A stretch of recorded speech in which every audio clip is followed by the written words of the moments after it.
on will be massive.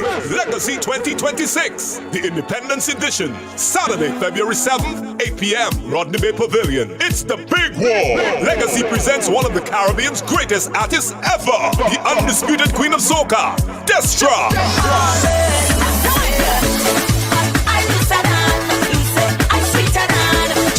Yes, Destra Garcia.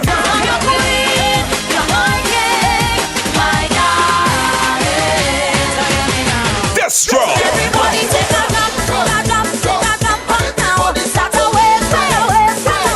Then our groovy giants, Teddyson John, doing his vintage set. I must have a woman to come and wine up on me.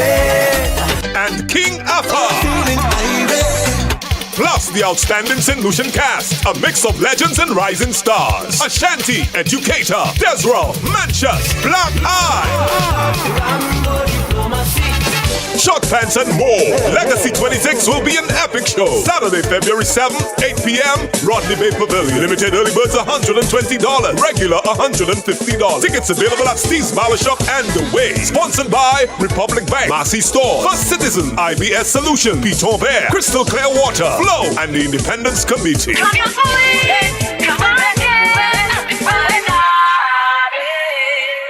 McDowell's Supplements, an effective way to ensure you and your loved ones are getting the daily recommended intake of essential vitamins, minerals, and other important nutrients necessary for optimal health. Naturally, we carry an array of health and wellness supplements. McDowell's Immune Booster enhances your body's defense to fight colds and flu, boosts your immune system, prevents viruses and other airborne diseases. McDowell's Colon Cleanser prevents constipation, helps in removing toxins from the colon, detoxifies the body, and regulates your bowel movements. McDowell's Prostate Health prevent the enlargement of the prostate, improve urinary flow, and reduce frequent urination, especially at night.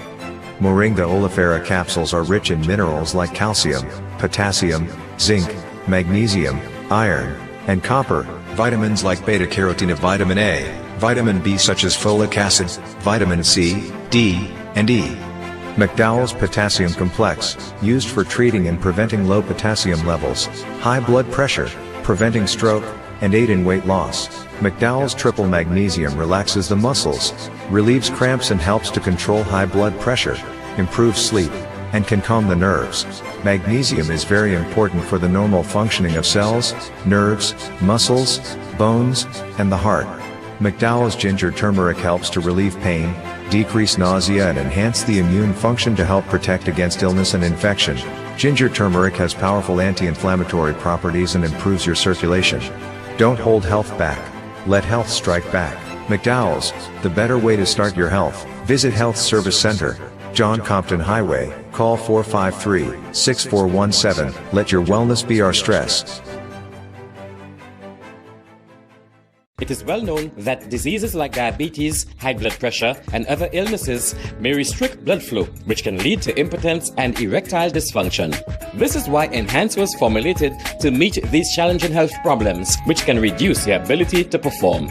If you're having problems maintaining your manhood, then reclaim your manhood today with Enhance.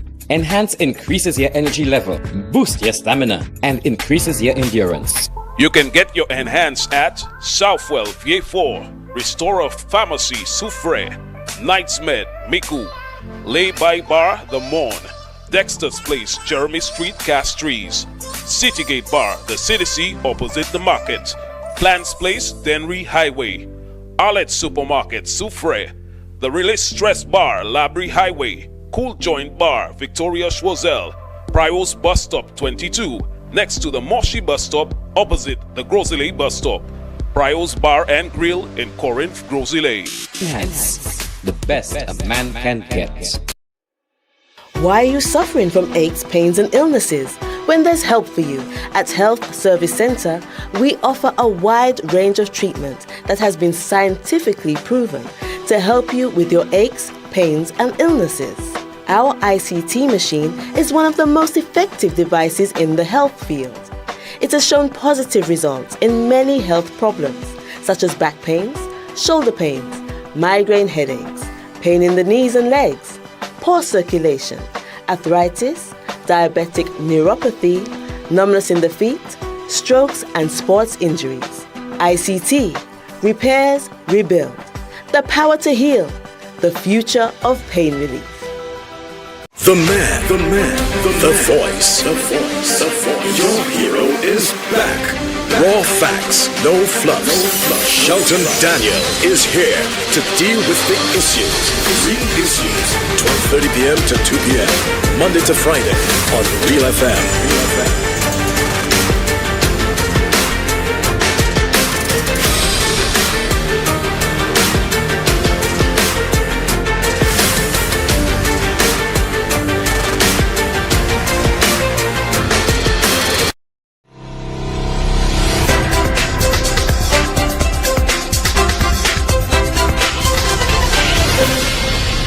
The man. Thank you so much, everyone, for tuning in once again to The Real Issues with me, Shelton Daniel, your host and the producer, going solo again today, but in the company of our technical operator, Alton Jaquan Joseph. And today is set to be the funeral of Terry's mom, Terry Fenelon's mom, after a funeral at the Minor Basilica of the Immaculate Conception due to start at 2. Just the time when The Real Issues is due to wind up. She will be laid to rest at the Shock Cemetery. So once again, I extend condolences to Terry and the entire family of the late Mrs. Fenelon, who is being laid to rest today. It's been a time of intense and I'm sure very innovating preparation for the funeral for Terry. And so we understand that for today especially, but for the remainder of the week, he won't be with us as he settles into a new life, sobering life, without his mom being on the earth. And that goes for every member of what is a very large family. In fact, I was set to go to the funeral until I realized that I had something else scheduled immediately when the program ends. So what you are seeing me dressed up for is really preparing myself that when the program was over, I would just slide. So I decided to keep essentially the funeral gabs on and let my solidarity shine on this day in particular with a very good, very helpful comrade. It's so sad, in our country. In fact, this morning when I co-hosted Zafeno with Jahim Etienne, he told me he was on his way up. As you know, Jaim is from the Denry Valley. And there was an accident at Bexon.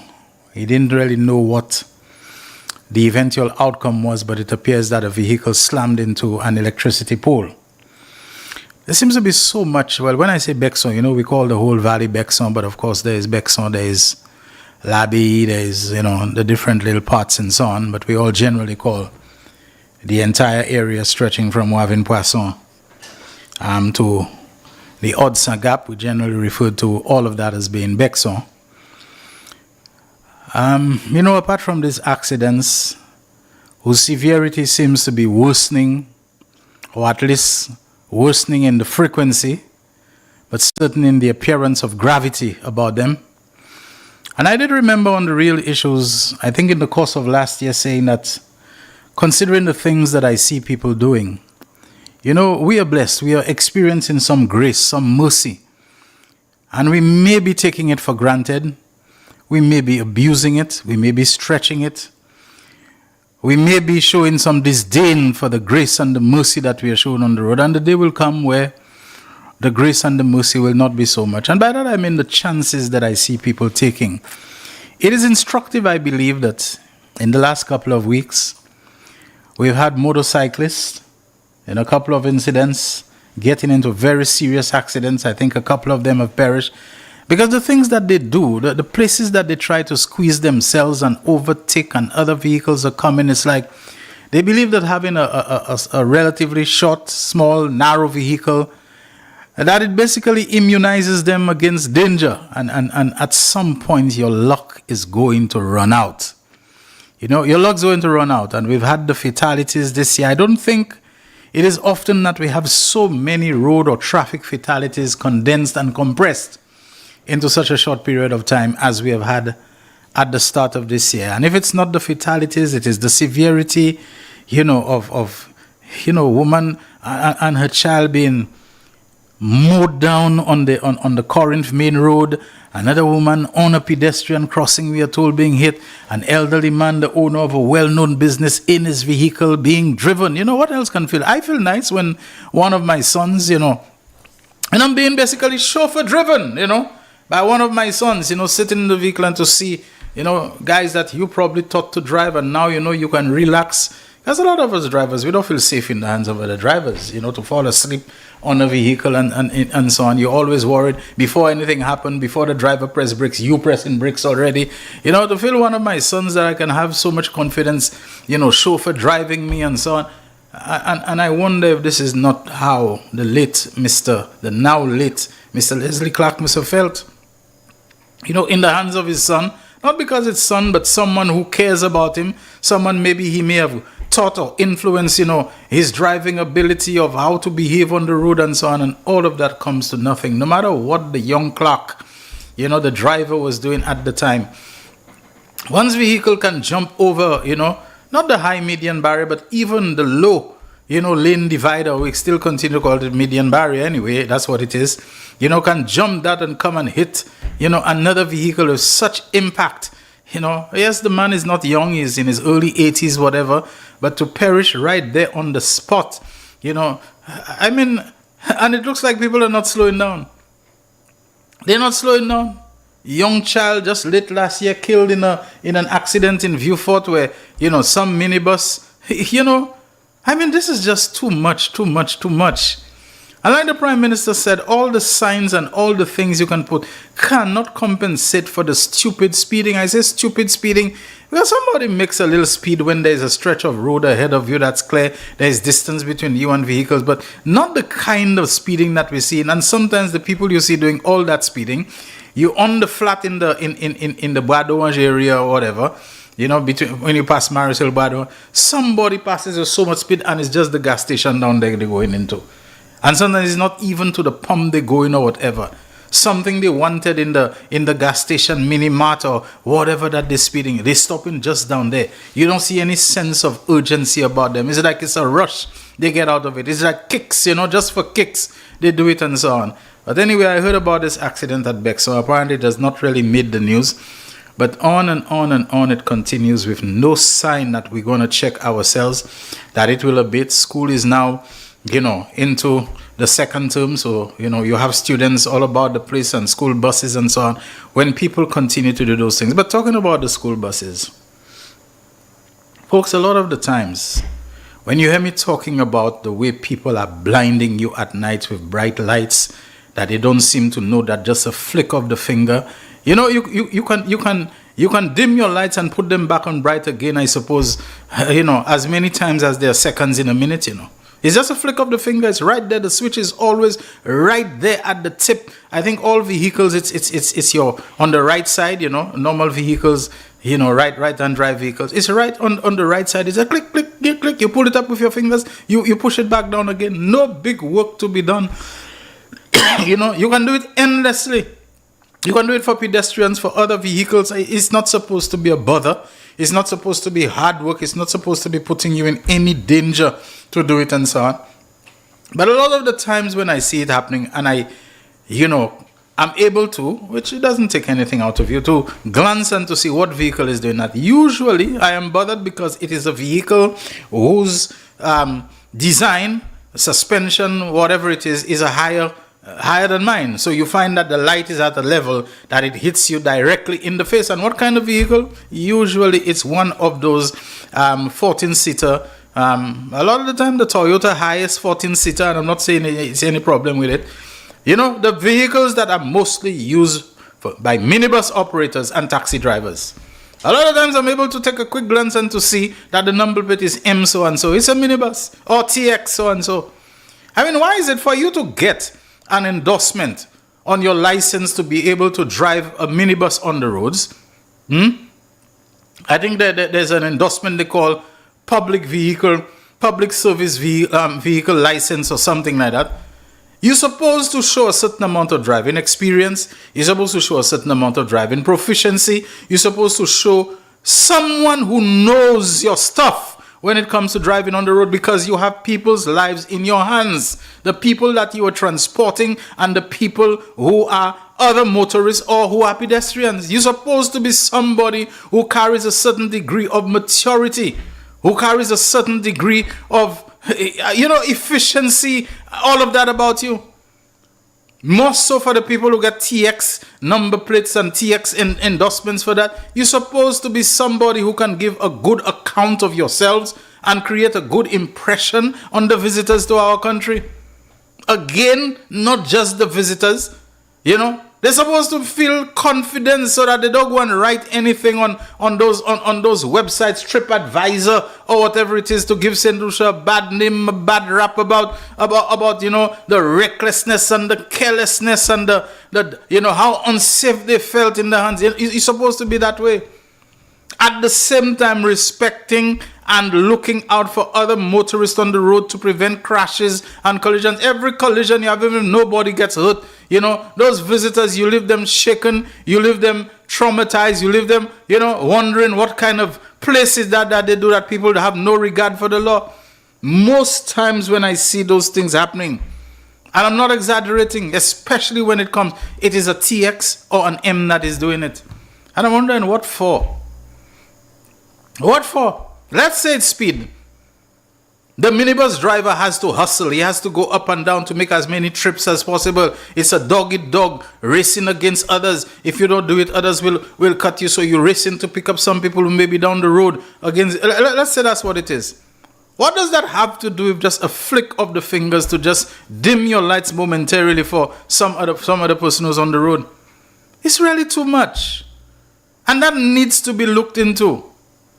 I don't know again if there is a technology that when the police are driving, that they can in the night, point something at your vehicle that will laser capture the brightness of your light, the lumens or whatever it is, and take the number plate at the same time, even through the glare and so on. There's all kinds of technology.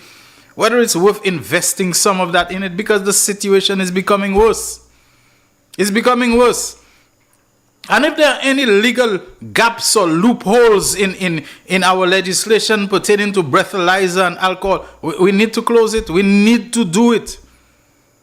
And the whole speed thing, speed tracking people, etc., especially in certain places, we need to get into that. Vehicles are serious things. It's a serious investment. And either some people have money that maybe they need to be investigated, that when you can make that kind of investment in the purchase of a vehicle, even a used one, for the kind of money, and then insurance, and then license, and then the tires, and then maintenance, and the mechanic, for people to be driving a vehicle on the road and causing that kind of carnage, which let us for a moment, which we're not supposed to, forget about those they are putting in danger, those they are doing, all those injuries too. But you didn't buy your vehicle for money. You're mashing it up like that as if, it doesn't matter. You must have some money coming from somewhere that needs to be investigated. Or maybe we have underestimated the amount of vehicles that are on the road without license, without insurance. Maybe a lot of those drivers are demonstrating this kind of, ineptitude and this kind of incompetence and this kind of dangerous disregard on the road because they're not licensed to begin with. Perhaps greater, deeper sweeps of that. I know police resources are stretched, but we need to do all those kinds of things. Maybe electronic tracking systems that the moment you scan a vehicle and whatever your scanner or whatever it is, your radar picks it up and so on, that it is able to feed into a system. Whose vehicle is that? Is there anything in the system about it being licensed, it being insured? Who is the registered driver for it and so on? I'm sure they can do it with my vehicle. To know this number, whatever, this is Shelton Daniel, in the system. Is that vehicle insured? When was the date of insurance? Is that driver licensed? When was the last renewal? We have to step up into a more sophisticated electronic or whatever artificial intelligence system. We cannot let our country keep going. We can't let our country keep going down the tube, down the drain like that. Getting more dangerous for its own people. And the same thing for all the littering. People need to be ticketed who throw things out of vehicles.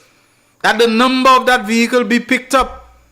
People on their feet, pedestrians who just take a takeaway box and just toss it into the drain like it doesn't matter. You will not be able to take all of them. You will not be able to take even most of them. But have a system in place where you ticket those people. I don't know if it calls for bringing back the litter wardens or whatever it is. Let me tell you this. You see this thing about every time we want to make people aware. We want to hold a road awareness. We want to hold a sort of a consciousness raising of people about what they're doing. I believe we passed that stage long already. You believe the people who are doing that is because it's of ignorance they're doing it and they're not aware of what they're doing it.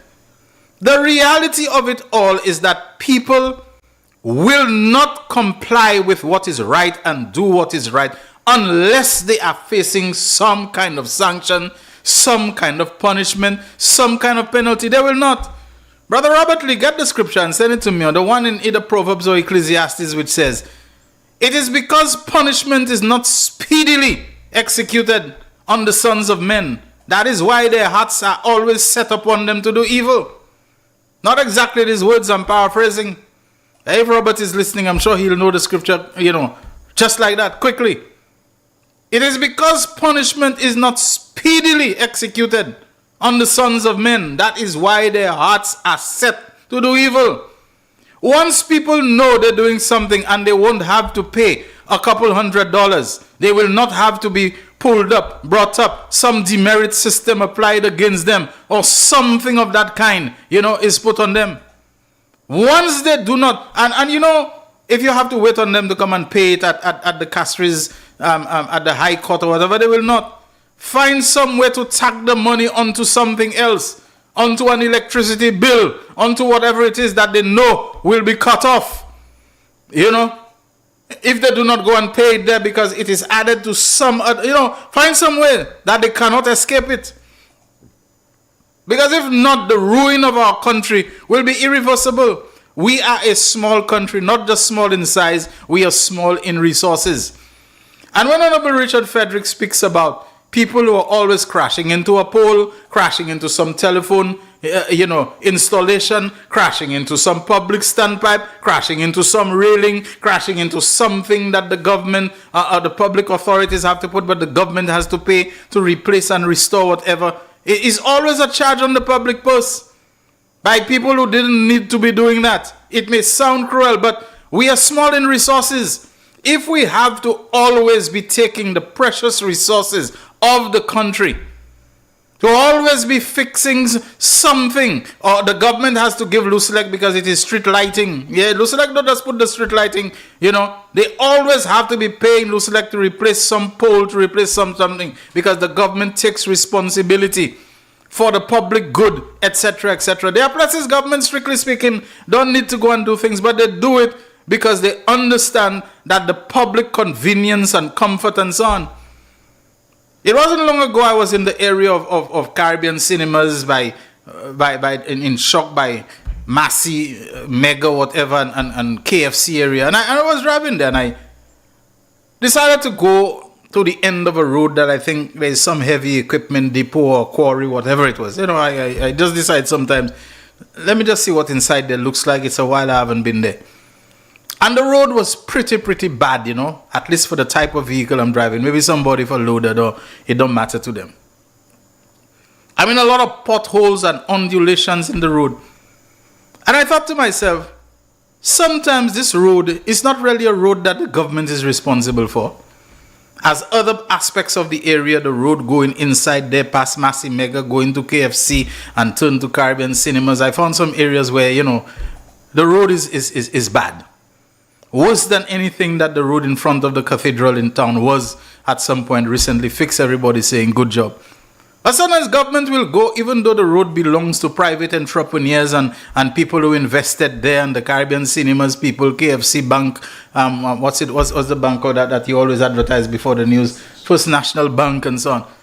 How long the government can take the view that, look, this is not public in the sense of the highway, whatever, so they should pull together and fix it. But the government most times will fix it. Because they understand that people going for a chill out time at the cinema is part of the public well-being of the place, of people relaxing. It's good for their mental health that, they can go to the cinema without having to navigate deep potholes, and they can go to the ATM. They do those things not strictly because government owns the road, but they do it so that public comfort and convenience and enjoyment, can be better in the country. That's what, Now, when we continue to force the government or push the government to assume costs and charges and expenses and so on our behalf that are beyond what ought to be necessary when they're already paying for solid waste, when they're already giving the contract to all those garbage things and so on. And then they have to go and pay people to go and clear brush and for garbage that we need not have put there because the bins are there, the solid waste trucks are there. What are we doing in the country? And we want more and more and more and more. And we want minister to take our call, 10 times a day, and we can stay 1 hour each time, 2 hours, and they're not supposed to tell us that they have to go when they are busy preparing for the same budget. Well, they'll decide, where we're going to get the money, how we will repurpose money from there, which we had not budgeted for, which, yes, we saw a little bit of roadside cleaning for STEP and what's it called, NCA, National Conservation Authority, and parks and beaches. We saw, but not as much as we having to do. How are we going to shift money without causing some kind of disruption, some kind of absolute critical problem in another area? We can make a difference, people. The government is not a government of magicians that just wave a hand or a wand and then they can just conjure up money from anywhere. That's not how it happens. That if we're going to do that, give them a break. That there's a lot on their plate.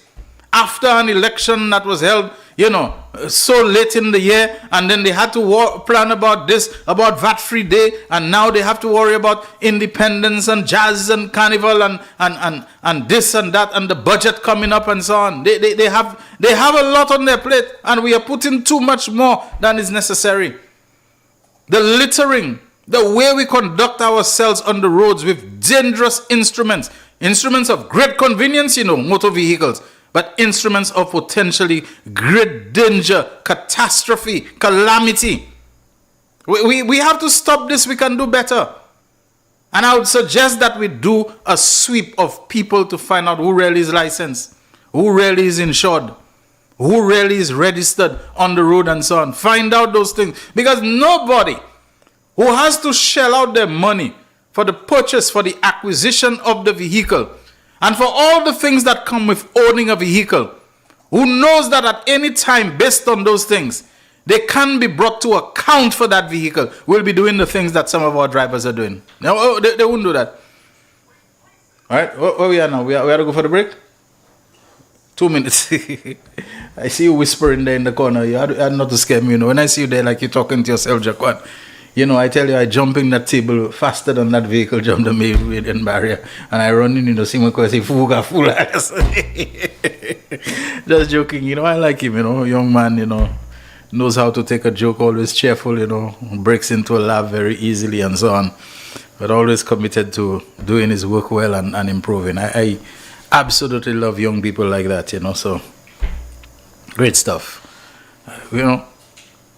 Folks, I have always, and give me the credit for that if you give me credit for nothing else, I have always pleaded for a greater commitment to nationalism and patriotism. I have called it St. Lucianness. I believe we are people, we can do better. I have these little dreams and these little fantasies of things happening to us. When I read about, the various ratings and rankings around the world, the cleanest country in the world is Finland and Sweden. Make me one day read that in those ratings I read, the cleanest country in the world is the Caribbean island of St. Lucia. I always have these little things about my country. That it is able to punch above its weight. The least corrupt country in the world, I wish I could read one day that it's St. Lucia.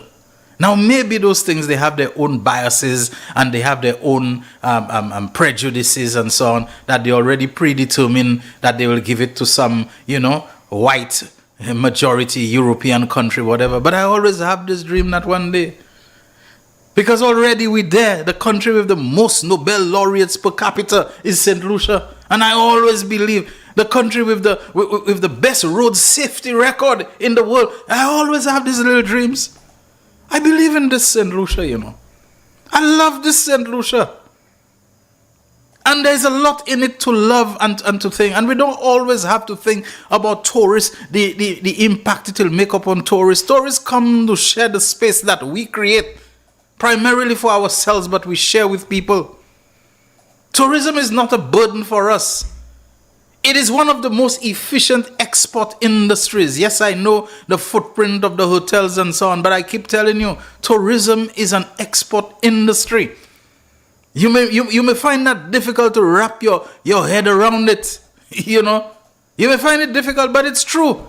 If you consider export to be a situation where we produce, where we manufacture goods and or services that we supply to a foreign clientele, a clientele from, you know, a foreign country, countries outside of St. Lucia, tourism is absolutely fascinating because we are supplying something to foreign clients, the tourist, the visitor, but instead of having to put that thing, the banana or whatever, on a boat and send to them, the foreign clientele comes to us to enjoy it. But it's still a foreign clientele. It's still money in US dollars and pound sterling and German marks and euros, whatever, that we're getting paid in. So, you know, the foreign exchange earnings and so on or whatever is good because they're paying to come to us to enjoy our sunshine, to enjoy our beaches, to enjoy a little food by the market and sit down and to go and write about how it felt so cozy and at home, to go down to Anstlebury or up to Grosley or whatever to enjoy our carnival with us and so on, a good swim at the beach in a water that is warm year round, you know. There's sometimes a lot of them in the places where they are, they can't, going into the sea, they can't go that structure, the water cold all year round, even when it is summer because of the circulation patterns, whatever in North Sea and all this kind of thing. This is what tourism is, an industry, an export industry. Now we don't have to put the thing on a boat or on a plane or put it in a FedEx parcel and pay money, you know. They come, they invest, they build the hotels, they have to pay their loans, which is why I found a certain fella want to pay people, you know. He going to pay people to come and set up business in St. Lucia, you know. The man is negating the advantages of tourism right there, you know. That is the thing, you know. Investors come, they put their money, they build a hotel, and the foreign clientele comes to enjoy something we never had to buy. How much we had to purchase the sunshine? How much we had to purchase the beach and the water and this thing? They're coming to our country because this is our domicile, this is our domain. We control the customs and the immigration and whatever. They come there and they pay to come and to enjoy it. And they spend money which benefits the taxi drivers, the small restaurant owners, the bar owners, the this, the that, the art and craft people. They come here for that. And we didn't have to put it on a boat. So this is one of the best and most efficient export industries that we have.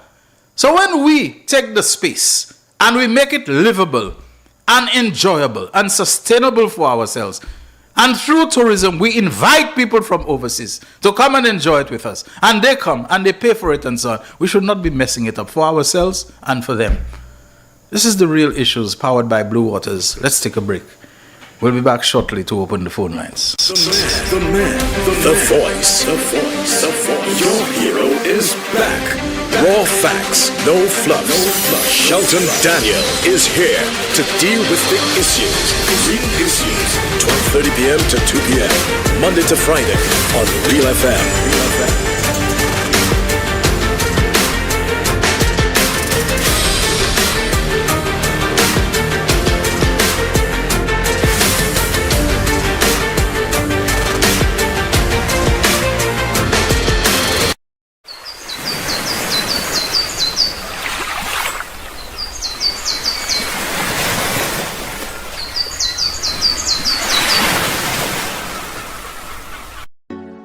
This one will be massive! Legacy 2026, the Independence Edition, Saturday, February 7th, 8 p.m., Rodney Bay Pavilion. It's the big war! Legacy presents one of the Caribbean's greatest artists ever, the undisputed queen of soca, Destra.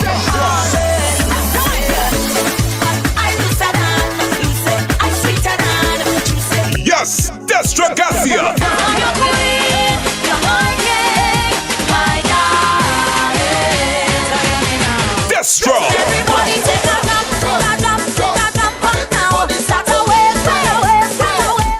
now, Groovy Giants, Teddyson John, doing his vintage set. I must have a woman to come and wine up on me. And King Alpha. Plus the outstanding St. Lucian cast, a mix of legends and rising stars. Ashanti, Educator, Desro, Manchus, Black Eye. Short Pants and more. Legacy 26 will be an epic show. Saturday, February 7th, 8 p.m. Rodney Bay Pavilion. Limited early birds $120. Regular $150. Tickets available at Steve's Barber Shop and The Way. Sponsored by Republic Bank, Massey Stores, First Citizen, IBS Solutions, Piton Bear, Crystal Clear Water, Flow, and the Independence Committee. Come your police, come on again, everybody. McDowell's Supplements, an effective way to ensure you and your loved ones are getting the daily recommended intake of essential vitamins, minerals, and other important nutrients necessary for optimal health.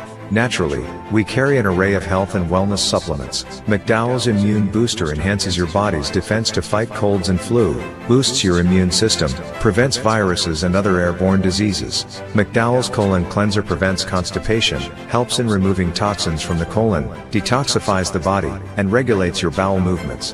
McDowell's Prostate Health prevent the enlargement of the prostate, improve urinary flow, and reduce frequent urination, especially at night. Moringa oleifera capsules are rich in minerals like calcium, potassium, zinc, magnesium, iron, and copper, vitamins like beta-carotene of vitamin A, vitamin B such as folic acid, vitamin C, D, and E. McDowell's Potassium Complex, used for treating and preventing low potassium levels, high blood pressure, preventing stroke, and aid in weight loss. McDowell's Triple Magnesium relaxes the muscles, relieves cramps and helps to control high blood pressure, improves sleep, and can calm the nerves. Magnesium is very important for the normal functioning of cells, nerves, muscles, bones, and the heart. McDowell's Ginger Turmeric helps to relieve pain, decrease nausea and enhance the immune function to help protect against illness and infection. Ginger turmeric has powerful anti-inflammatory properties and improves your circulation. Don't hold health back. Let health strike back. McDowell's, the better way to start your health. Visit Health Service Center, John Compton Highway, call 453-6417. Let your wellness be our stress. It is well known that diseases like diabetes, high blood pressure, and other illnesses may restrict blood flow, which can lead to impotence and erectile dysfunction. This is why Enhance was formulated to meet these challenging health problems, which can reduce your ability to perform. If you're having problems maintaining your manhood, then reclaim your manhood today with Enhance. Enhance increases your energy level, boosts your stamina, and increases your endurance. You can get your Enhance at Southwell VA4, Restorer Pharmacy Soufre, Knights Med Miku, Lay by Bar The Morn, Dexter's Place Jeremy Street Castries, Citygate Bar The City opposite the market, Clans Place Denry Highway, Arlette Supermarket Soufre, The Release Stress Bar Labrie Highway, Cool Joint Bar Victoria Schwazel, Prios Bus Stop 22, next to the Moshi Bus Stop opposite the Grosile Bus Stop. Prios Bar and Grill in Corinth, Grosile. Enhance, the best a man can get. Why are you suffering from aches, pains, and illnesses? When there's help for you. At Health Service Center, we offer a wide range of treatment that has been scientifically proven to help you with your aches, pains, and illnesses. Our ICT machine is one of the most effective devices in the health field. It has shown positive results in many health problems, such as back pains, shoulder pains, migraine headaches, pain in the knees and legs, poor circulation, arthritis, diabetic neuropathy, numbness in the feet, strokes and sports injuries. ICT, repairs, rebuild, the power to heal, the future of pain relief. The voice. Your hero is back. Raw facts, no fluffs. Shelton Daniel is here to deal with the issues. Real issues. 12:30 p.m. to 2 p.m. Monday to Friday on Real FM.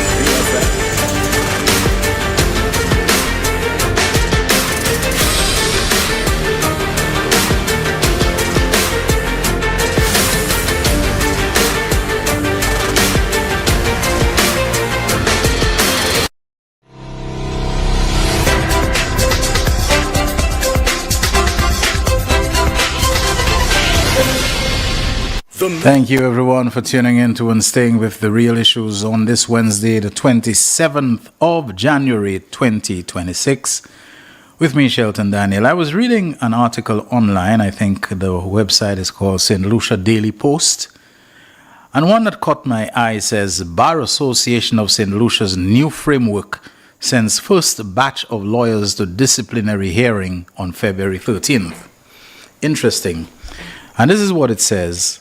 The president of the St. Lucia, that's how it's phrased, the president of the Bar Association of St. Lucia, Ramon Ravino, has confirmed that a group of attorneys is scheduled to answer disciplinary matters on February 13th, marking the first batch of cases to be brought forward under a new disciplinary framework established by the Bar Association of St. Lucia and finalized in 2024.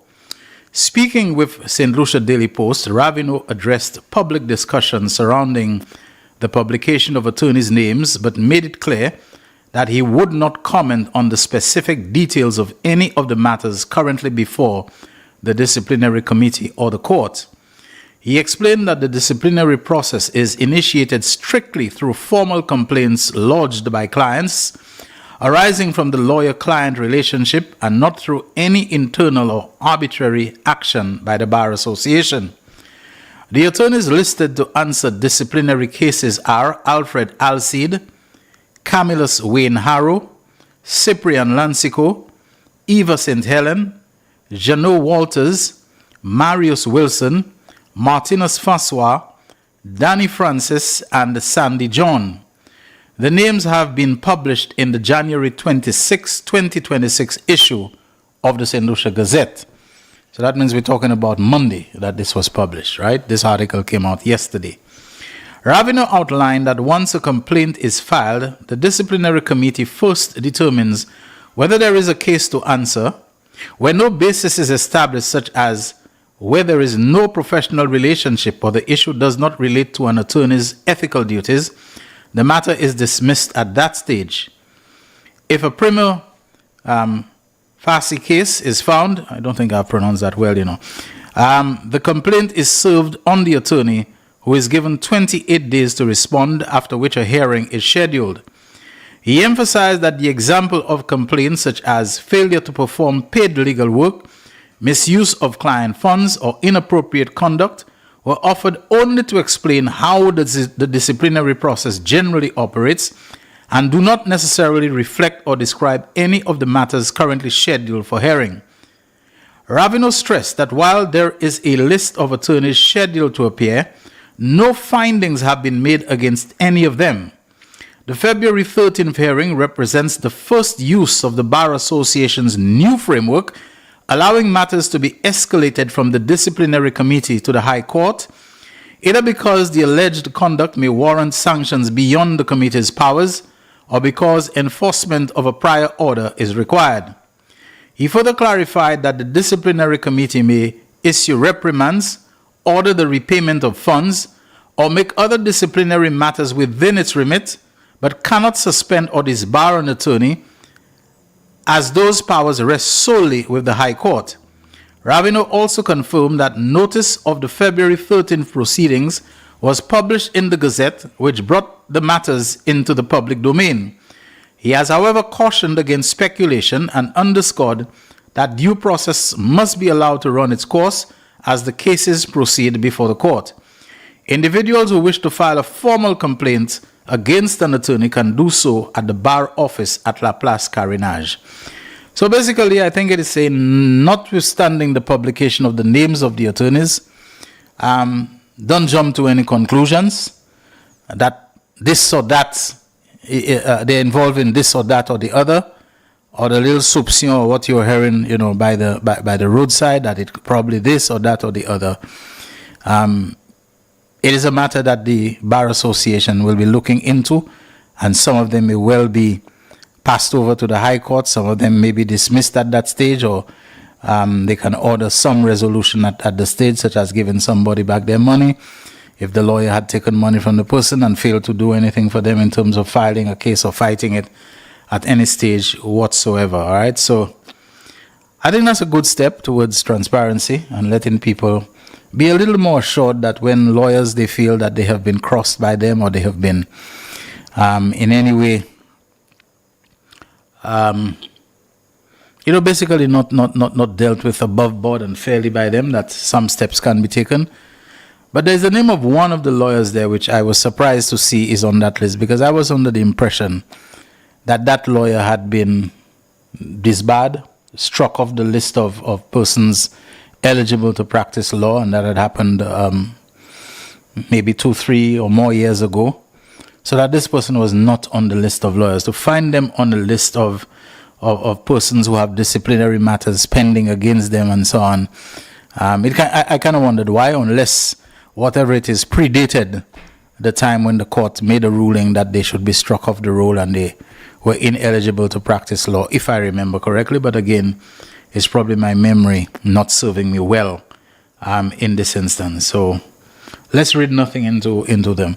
The telephone lines are open, by the way, for your calls. The numbers that you can reach us on, if you're WhatsApp calling, you can call us on 487-9849. And if you're also using the local lines, the landline, regular line, you can call us on 4533-911. So 487-9849, the number for WhatsApp calling, and you can also reach us on 4533-911. All right, thank you very much for that.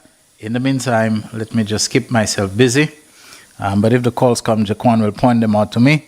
4533-911, the local landline number, and 487-9849 with a 758 in front, of course, the number on which you can WhatsApp call us. It's the final Wednesday, I think, of the month of January.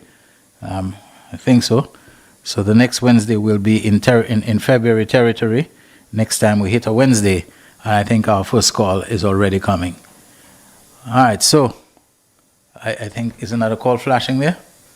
All right, let's see if we can get that first call on the WhatsApp line. Good afternoon. Real Issues, you're on the air. Good afternoon, Brother Shelton. Hi, good afternoon. How are you doing? How you doing? I'm good from the People's Republic of Labrie. All right. Yes. I recall watching the Prime Minister speak, man. The Prime Minister is hyped up, he's on fire. Yes, I like that vibe. About the PJP. That's where you're talking about in Choiseul? Yeah, the last event in Choiseul, the conference of delegates. Yes. Oui, Mr. Initial election. So, on a serious note, Sheldon, you were talking about the accident and the carnage that's going on the road. And I personally believe, yes, with all what's going on there, with all the most of these accidents are caused because of reckless driving. Because if you realize most of these accidents are avoidable, but everybody's in a rush, people just cut right across you. You like they say, you drive for others before you drive for yourself. You have to be looking out for everything. Mm-hmm. Even night times when you're driving, you are blinded by all these bright lights. I also wonder if when police are investigating accidents, if that is part of the investigation, to ask the driver for their phone and to look at the time of a last call, whether they were using the phone, get the time of the accident and whether the person was using the phone around the recorded time of the accident. I wonder if that needs to be made an indispensable part of the investigations and to look at it. Let's see your phone. Okay. What time did the accident happen? 12:30, but this is showing that you want your phone at 12:30, I wonder if they do that. We're getting another call on the landline, I think, but so can you wrap up because the landline... Yeah. I just wanted to highlight that. I just tell people, be cautious. There are all the rules, all the regulations, but people still don't abide by it. So they need to have stiffer rules and stiffer regulations. Yeah. Because people getting away with that all the time. So I believe, Philip JP, less talk now and more action. Yeah. Yes. Okay, thank you. Thank you very much. Mm-hmm. All right, I think we're getting a call on the landline. Let's take that call straight away. Hi, good afternoon, Real Issues. You're on the air. Hi, Shelton. Good afternoon. How are you doing? Not too bad. How are you? I'm okay. I'm depending on you to design a kind of a black box for vehicles, so that the moment there's a collision, the black box records the time of the collision, and so we can just check either the phone. Yeah, you there? You heard me? Yes. I said I'm looking for you to design a black box for vehicles for me, That's what you're saying? For me to design that? Yeah, man. Okay. Look, Shelton, I completely agree with you that we should have some kind of system that picks up drivers on the road. Now, I heard a police officer some time ago. He was in the news, and he was talking about a decentralized system that could look at stuff happening on the streets in real time, but not confining that to just one location, say in Castries. But that system could be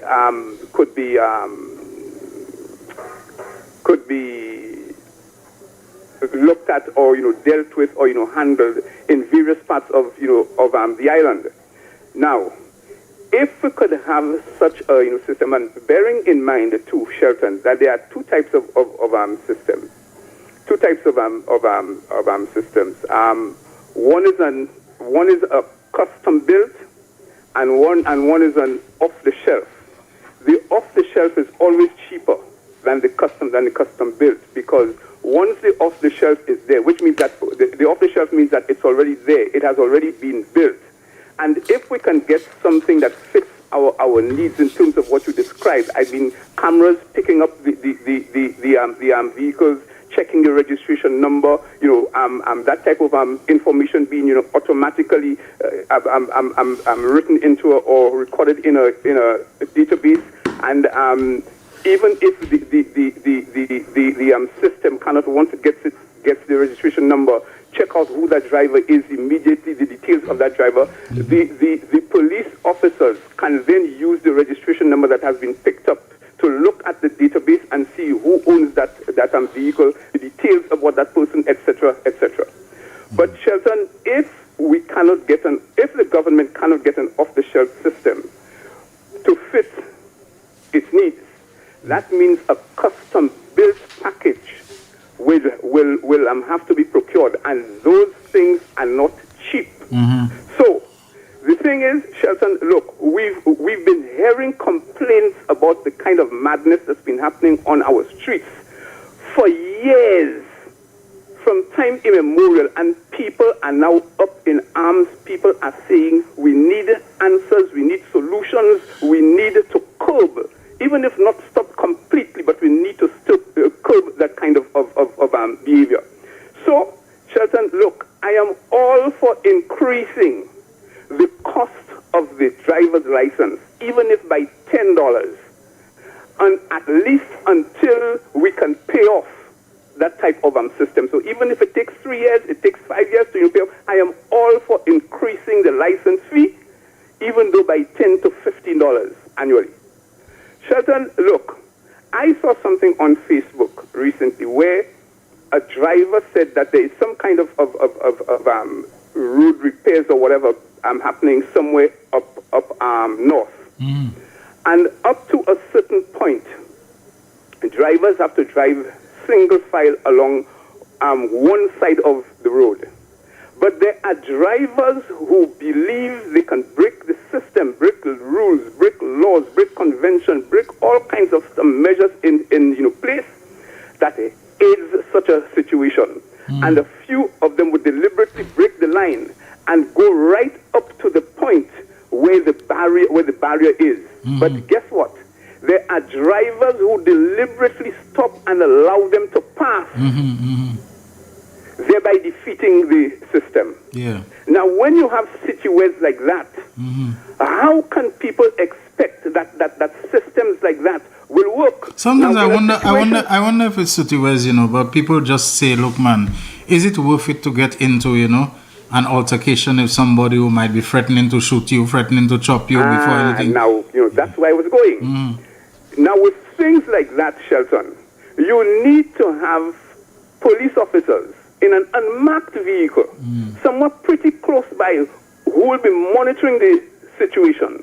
So in case anybody gets belligerent and if they see people are not stopping, deliberately try to move their vehicles into that space there, and daring other drivers to hit them.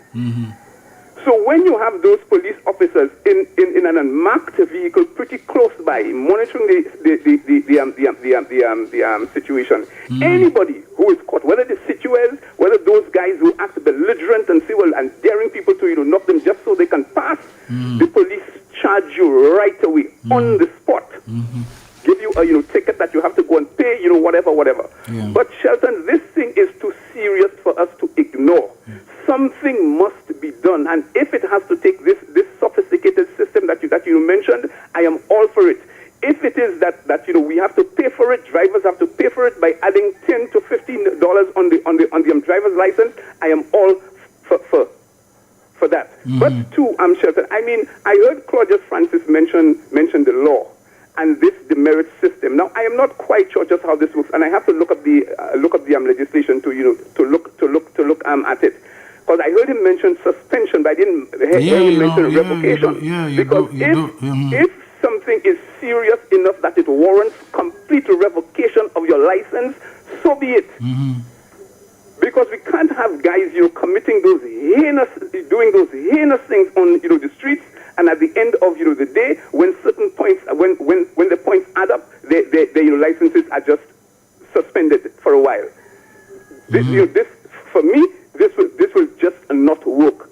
So, Shelton, at the end of the day, we have to do something. We have to think it out, but something must be done to curb this situation. Thanks. All right, thank you very much. Okay. Via the demerit system, you do a certain amount of offenses and violations in a certain period of time. You are slapped with some demerit points. You accumulate 3 demerit points or how many demerit points within a certain amount of time, you get fined. You accumulate more, you get your license suspended. You whatever, you get a longer suspension, or at some point you get your license revoked completely. You lose your license. If you're going to get it again, you have to start all over again, go back to driving school, do your defensive, a whole lot of things. We need some kind of system. There are some people who do things, you get the sense that they just get a rush. They just get a rush from breaking the rules to show that they can defy, whatever the rules are and so on, that they can go against it and nobody can do them nothing. Nobody, there's that kind of macho thing connected to law breaking, and they just do it just for the sheer heck of it. And we have to watch those things. We're still open for your calls. We're almost going into the next and final commercial break of today's program at 1:30. So 487-9849. We've gotten a call on it already, so we know it's working well. And also the landline on which we had Andrew Antoine just now, 4533-911. Now on Monday, which I think it was, okay, are we getting a call there? All right, okay. All right, hi, good afternoon, Real Issues, you're on the air, go ahead. Hi, good afternoon. Hi, good afternoon, you're on the air, go ahead. On Monday night, Mr. Claudius Francis said that the merit points has been on the books close to 30 years now. Close to how long? 30 years now. Okay. He said so on Monday, close to 30 years. I think maybe that's making it. Okay. Yeah. So he's wondering why nothing is being done about that. Well, I don't know. I thought I had heard about it, but I can't remember it ever being spoken about that anyone had actually been slapped with it or it had been, used against them. Yes, saying, and nothing is being done again. It's the police that have to enforce it. Okay, so it's on the books. Okay. When you're talking about all of the things, I hear that over and over, the roads, the garbage, and you see the same thing over and over, as if people are doing it, but sometimes I would say by wickedness, just to smite, government to do. It cannot be going on like that. Come on, when will we take responsibility for ourselves? Yeah, we have to. Don't find children doing that because it's taught at school to throw garbage, do this, do that. They've been taught that the young children, it's the others in the country that have no respect for nothing. They're lawless, they're reckless. Nobody can tell them anything. And I just find it is time some action be taken. So that's some strong message. Come on, because if we don't know what it is to be responsible for ourselves and for our country, we're not hurting anybody. Ourselves we're getting when we're doing what we're doing. We find it has gone on for and it is time that it stops. Yes. Thank you. Thank you very much. Thanks to Cornelia Jacob, who has sent me the quotation I was looking for from Ecclesiastes 8:11-13 in the King James Version. And it says in verse 11, because sentence against an evil work is not executed speedily, Therefore, the heart of the sons of men is fully set in them to do evil. This thing about we believe is always another road safety awareness program and this and that. I'm not saying they're not important. I'm not saying they don't do good. I'm not saying they don't bring about some improvement in the situation. But until people know that they are going to face some kind of punishment, reprisal, until there is some, deterrent, real deterrent there for them, people are going to continue to do things. Because as this last caller was saying, I have seen people doing this littering thing, and it's grown-ups. People who are looking well-dressed, and people who are looking in a car who they suggest they have a decent life and job and thing. The other ones, they go by, the shop place there, they buy the thing, KFC, whatever, they just throw it outside like, it don't. I mean, come on, man. Come on. You live in the country. This is your country. How we could be doing that so casually and nonchalantly and family like that? We have a call on the line. Real issues. Hello, good afternoon. Yeah, good afternoon. Shelton, there's a problem. There's a problem I have on. Good. Yeah, I'm hearing you and then you're cutting off. I don't know why. Sorry about that. Yeah, talking about a problem in the morning. You moving as you're speaking or something? No, I'm sitting one. Okay, all right. Let's try again. There's a problem that you have. You were saying. Yeah, I was saying about and mornings. That place computer. There is I don't know. Yeah. Let me look at your number and see if I call you from my phone, if it'll be better. Okay. Okay. Okay, I'll do that after the break. No problem. Okay. All right. We'll take the break now and then we'll come back shortly. The voice. Your hero is back. Raw facts, no fluffs. Shelton Daniel is here to deal with the issues. Real issues. 12:30 p.m. to 2 p.m. Monday to Friday on Real FM.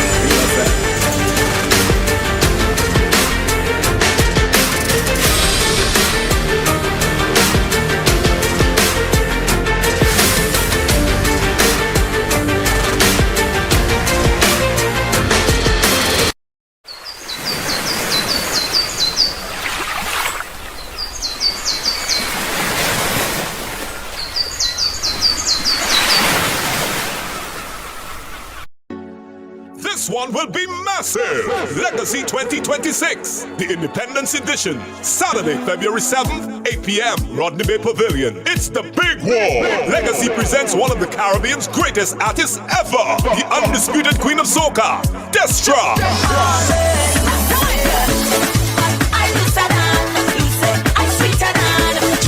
Yes, Destra Garcia.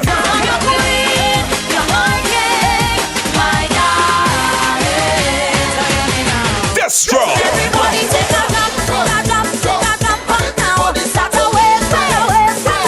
Then our groovy giants, Teddyson John, doing his vintage set. I must have a woman to come and wine up on me. And King Alpha.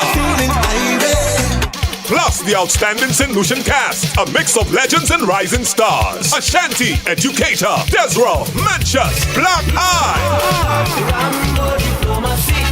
Short pants and more. Legacy 26 will be an epic show. Saturday, February 7th, 8 p.m., Rodney Bay Pavilion. Limited early birds $120.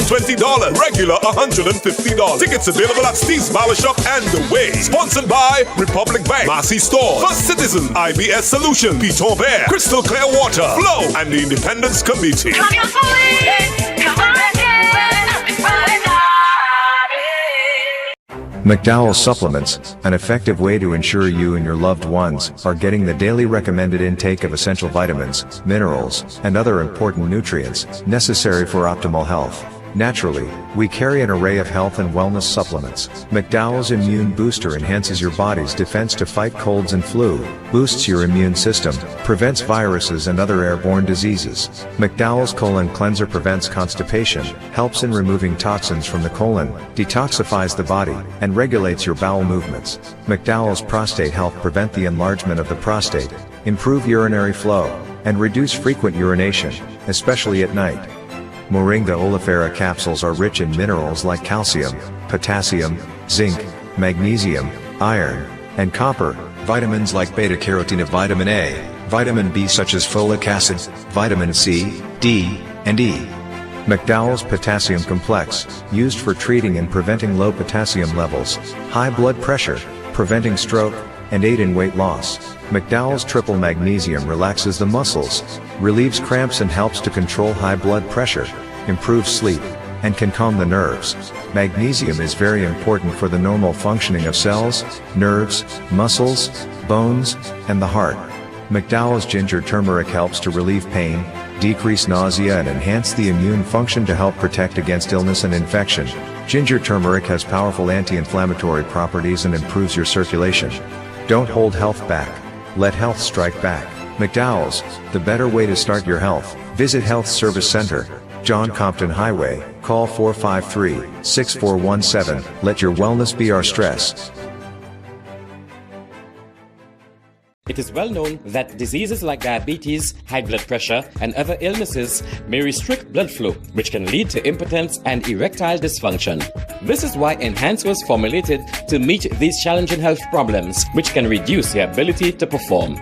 If you're having problems maintaining your manhood, then reclaim your manhood today with Enhance. Enhance increases your energy level, boosts your stamina, and increases your endurance. You can get your Enhance at Southwell VA4, Restorer Pharmacy Soufre, Knights Med Miku, Lay by Bar The Morn, Dexter's Place Jeremy Street Castries, Citygate Bar The City opposite the market, Clans Place Denry Highway, Arlette Supermarket Soufre, The Release Stress Bar Labrie Highway, Cool Joint Bar Victoria Schwazel, Prios Bus Stop 22, next to the Moshi Bus Stop opposite the Grosley Bus Stop. Prios Bar and Grill in Corinth, Grosley. Enhance, the best a man can get. The voice. Your hero is back. Raw facts, no fluff. Shelton Daniel is here to deal with the issues. Real issues. 12:30 p.m. to 2 p.m. Monday to Friday on Real FM.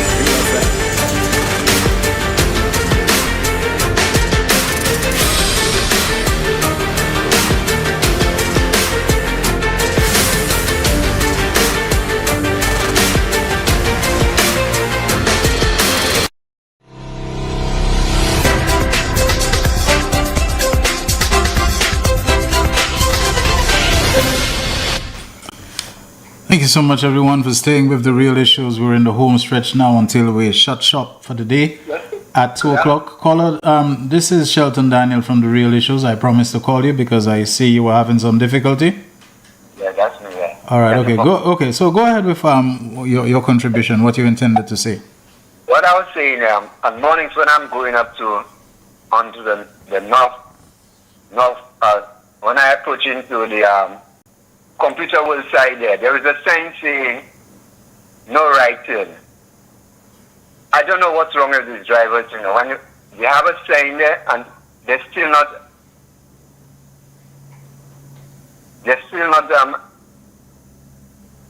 going following the sign. I see some of them doing another they're turning around, and that's why the traffic jamming all mornings, I feel they need traffic officers in them junction to guide them really doing these kind of things, because I don't know. So what do you suggest? I feel that we need some traffic officers on that side in mornings to control that kind of traffic. Because the two signs they put there, I don't think they're really noticing them signs, because they're still doing the same nonsense. Sometimes people sometimes accidents waiting to happen. Okay. I feel they should really do something about that. Okay. All right, thank you.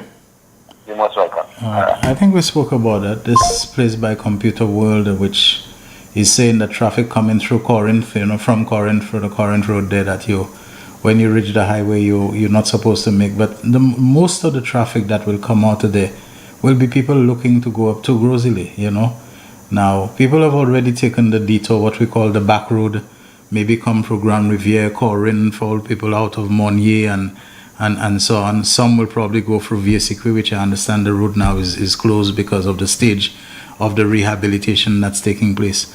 And to tell that volume of traffic, first of all, you might as well tell them that they should not have passed through Corinth, because if they pass through Corinth, where else will they end up exiting except on the highway? Now you tell them don't pass there. Okay, we understand the reason why. We're not saying no, but just be realistic. That volume of traffic, that's a heavy volume of traffic coming out of Corinth. Because it's not just Corinth traffic.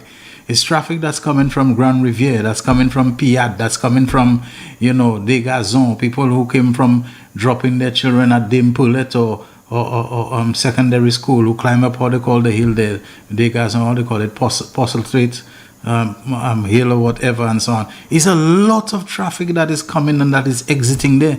And many of them it's grossly they want to go to, they need to go to, whether for school, whether for work, some hotel, some business, to the Rodney Bay Mall, and it's a huge commercial and shopping center.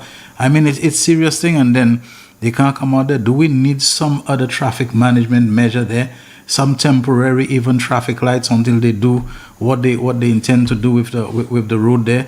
Because to tell people that they have to go turn left as if they go into town. Well, if it's Grosley, they need to go. It's a big round they'll go and make. What will they use? Use the grounds of a gas station that's nearby there to go and make a spin as if, I don't know. Something about it is just not going to add up with the needs and the requirements of traffic movement and traffic flow.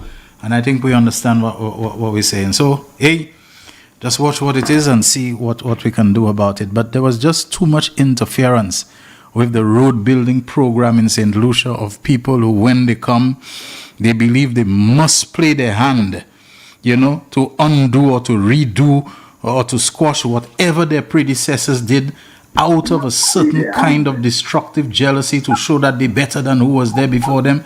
The same thing Donald Trump doing in America, whatever Obama did, he has to undo it. He has to go back. This obsession, this jealous obsession with Obama, we saw it being played here in St. Lucia as well. Kenny Anthony did that. I have to go and mess about with it to show that I'm better than Kenny. I do it better and what, and then you find yourself in all kind of problems. You have a call on the line. Real issues, you're on the air. Good afternoon, Shelton. How are you doing? I'm not too bad. What about you? Doing great. Let me tell you that regarding the road, the back road and that kind of thing, and everybody want to come out of how you call it, Broadway, by that center there. Yeah. You mean to tell me that people in the north are not familiar with all of the back roads? Well, I'm from the south, and I know most of the back roads, right? There are back roads where you can go through Babino and end up, now I do not know the communities. Yeah, okay. Right? Okay, let's assume that you go through Babino, okay? You have to go through that area and come out, what's the name of that place before you head to Bogies? But let's say you make the left turn and then you're going to go through Deramo and Rivière Mitan and Monchy and all of that. That is an extremely long journey you have to take. Yes, a lot of it will be fairly clear and so on, but that is a very long road, winding and twisting and a whole lot of things you have to get there. And you're going through Rivière Mitan. Some people will take the long way through Monchy and so on. So it's just Lague is the name of the place. Okay, so you go through how you call that, Paybush. You make the right turn, you go into Amewick and Lague, and before you continue to Bogies, you make the left turn and you have to go through Deramo, below Plateau there and all those kind of places. Yes, you can do it, but that is a very long journey. Now, the more people who take that, it ceases to be a back road. It becomes a main road because the volume of traffic now on it is more than it was conceived or envisaged to hold. So now you have heavy traffic on what is supposed to be a secondary road through residential communities. That has its own set of problems. But go ahead. Sorry about that. Well, yes, but in Shelton, it eases the traffic congestion, and if you want to get there in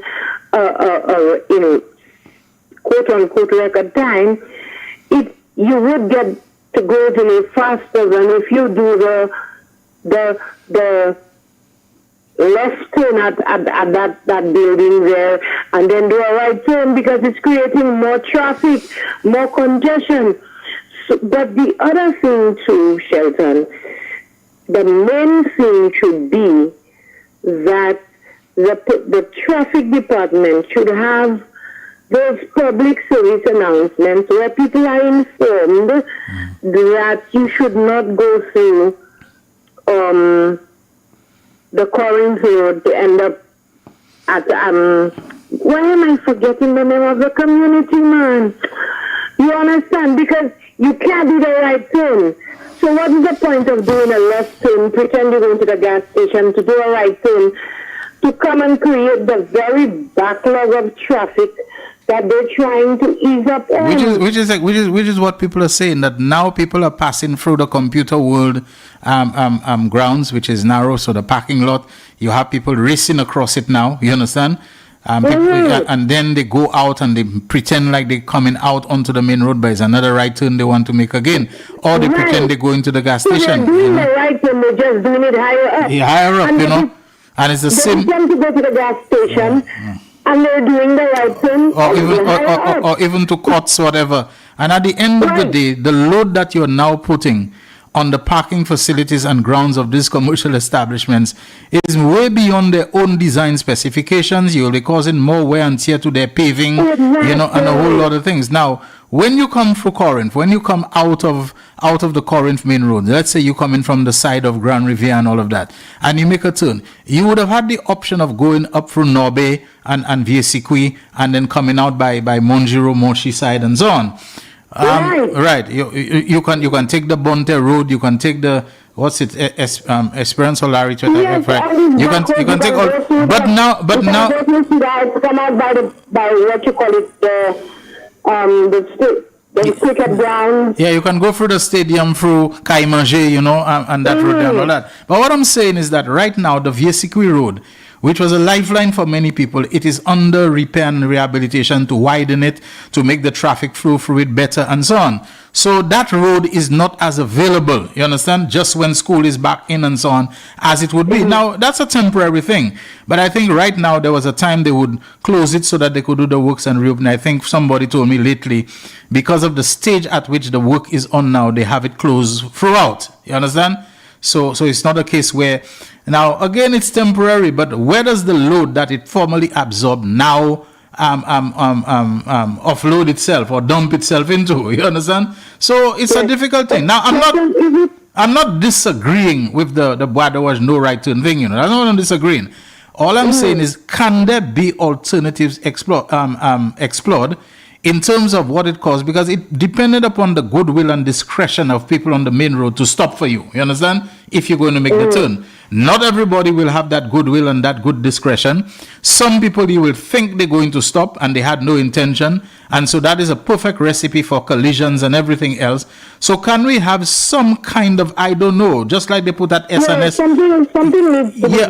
A little roundabout, a removable roundabout, a temporary improvised traffic light or something, You're on roundabout, but children, pondering that, let's hope that the traffic department is listening. But I want to make a point here. Let me ask you, this is a real issue, right? Yes, it is, yeah.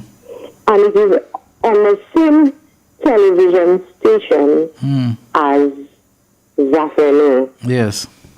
I am using the same phone that I called Zafelo this morning, that I could not have heard Jahin this morning on. And you and I can interact on this phone, on that program. You're calling the same number, same phone, same number, same station.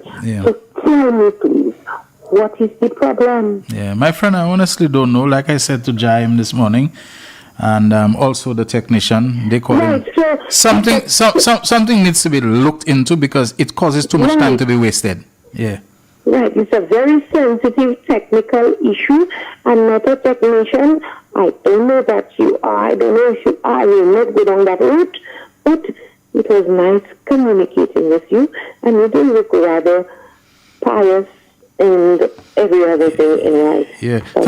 Thank you very much for the help with the scripture, and for telling me how elegantly innocent I look in this white shirt. It's not how I look; it's how I am. I'm an innocent fellow. I'm sure you know that. I'm not necessarily a shy fellow, but I'm an innocent fellow. And she says, I do so admire Jaquan. So, Jaquan, you got a big up there. Good afternoon to my friend Erwin, who says, Shelton, here I was coming down from Castries today, meeting with this driver who wants to take over. I think she meant he wants to overtake all vehicles he came across, or even in corners. I had to call on his attention because this was an accident that was going to happen, and I intend to die in people's hands. A lot of them, they get a little hot under the collar, they get a little prickly, and they chafe at you, telling them, cool out on what they're doing. They figure, you should just trust their driving and they know what they're doing and so on. But there's a lot of magic people do, and it's only when the disaster comes that then they have no answer to give you, and so on. You have a right. Some drivers, it's just a plain case of racing, They have to keep up a schedule. They have to go so that way, because the time on the peg can be long. The Castries to V41 is a very busy, very heavily subscribed, very loaded, bus station, and the pegs, sometimes I think people actually have to overnight so they can get a trip the next day. It's not an easy life, and the hustle is based upon what they make, that the owner of the bus, most of them that own the bus, will pay them, a certain percentage, or will basically tell them, you just give me up to $200 every day, and anything you make above that is yours. Whatever it is that the bus owner needs to service their loan and their expenses for the vehicle. So these drivers are on a hustle to make what they can beyond what they have to give to their owners. And in the process, they cut corners and they take a lot of chances. And then people are in danger at all levels and so on. There's a lot of that on the road, whether you try to space it and say, okay, every half hour you'll move, there are just certain times and the cycles in which people move. There's a rhythm to travel that, say, at 7 o'clock in the morning, boy, you can't get enough space and enough buses for people. You come around at 11 in the morning is a different thing, You'll travel for miles before you see somebody by the road. That will flag you down, and so many people, they have their own rides and they get rides from other people with it. So it is a difficult dog-eat-dog world. Is it a case where we will ask you to space and to carry, and there is some kind of subsidy that the authorities can give you to make up for what you're losing?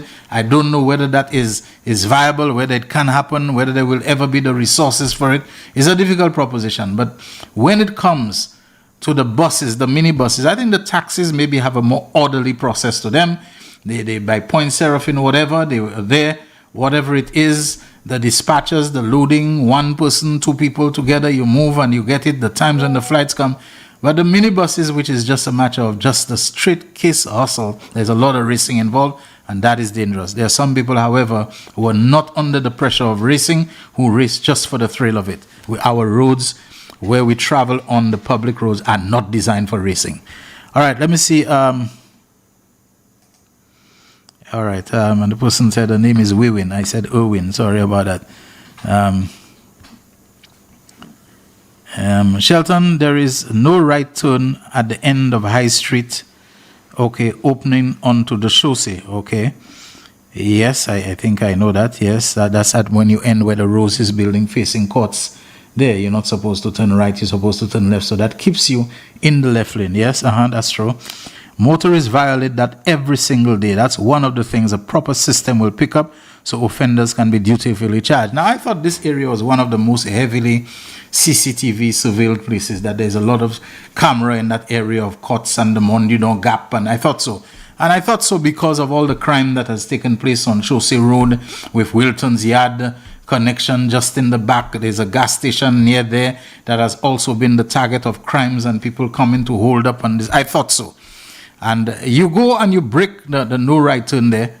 You put, first of all, traffic coming from the left side, that is on the chaussee, coming from towards the side of I can't remember, but Georgeville and what's his name? Piaz's Gap or something, somewhere there, I can't remember. The names sometimes evade me. But they're coming from there. You're going across them. You're going across traffic coming from the other side, that is coming from the Masha end of things and so on. You're going across traffic that is maybe coming out of the Mondudon gap and so on, turning onto Chaussee, maybe turning right onto Chaussee. You create a lot of problems. Whereas if you make the left turn, which I tell you, it's like you're just slipping out of Miko Street onto Chaussee. Once nothing is coming from the right side and so on, you're fairly okay. So yes, people make life difficult for them and so on. So difficult time. Let's see what else we have here. We really have to wrap it up now. There were a couple of one person says, "Good afternoon, S. I was helping a blind man to cross from the Denry bus stand to the First National Bank on Friday, and while we were talking, he said to me somebody was helping him to cross the road and a vehicle hit both of them, and the driver never stopped to check on them. But people who were around at the time took the vehicle's number. This is heartless." I tell you. Now, you know why they don't stop when they hurt you? Because they know they have no license, no insurance, no they're not current on a whole lot of things that if they were to stop and were to be held, is that a call we're getting there? Oh, okay.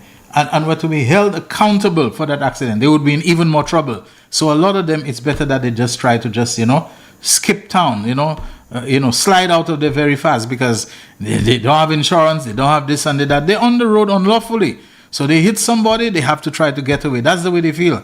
And I'm wondering how many of them we have on the road who will not just hit somebody, but leave the person without any kind of compensation, any kind of means of looking after their injuries and hospitalization and so on, because they themselves are not in good standing. It might be frightening if the true number and identities of those people could be made known. One day we just wake up and we are told XYZ person on the road, no insurance, nothing. It might just be absolutely frightening. And not just the people, but the categories of vehicles, that are in violation thus. All right, so what was it I wanted to read there? All right. On Monday, it was International Customs Day. And Jaime and I had a couple of customs officials on the program. But the messages and the questions came in when the program ended and they had left. So I forwarded them to them, and one of them, I think Miss Customs Inspector Antonia Alcindor is her name, did respond to the questions, and I have them there.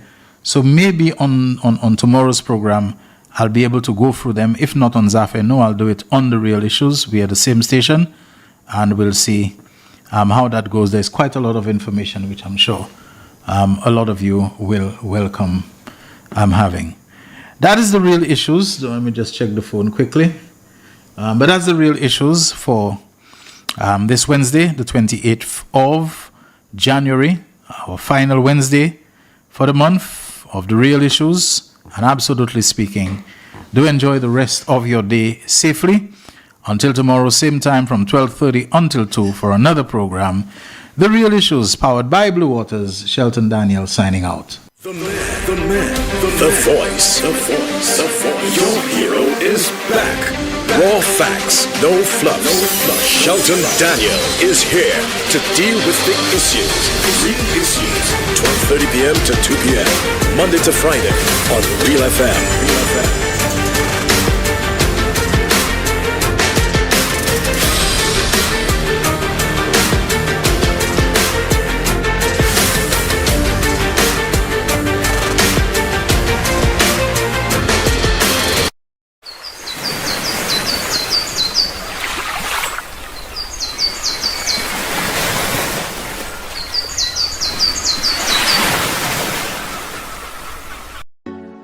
This one will be massive! Legacy 2026, the Independence Edition, Saturday, February 7th, 8 p.m. The winning numbers for the midday draw of Wednesday, 28th January 2026 were Double Daily Grand, 3, 11, 21, and 22.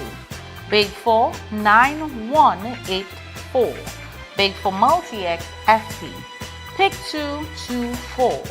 Pick 2 Multi-X, 2X. 1 off, 213. Lucky 3 816. Lucky 3 Multi-X 3X. The voice. Your hero is back. Raw facts, no fluff. Shelton Daniel is here to deal with the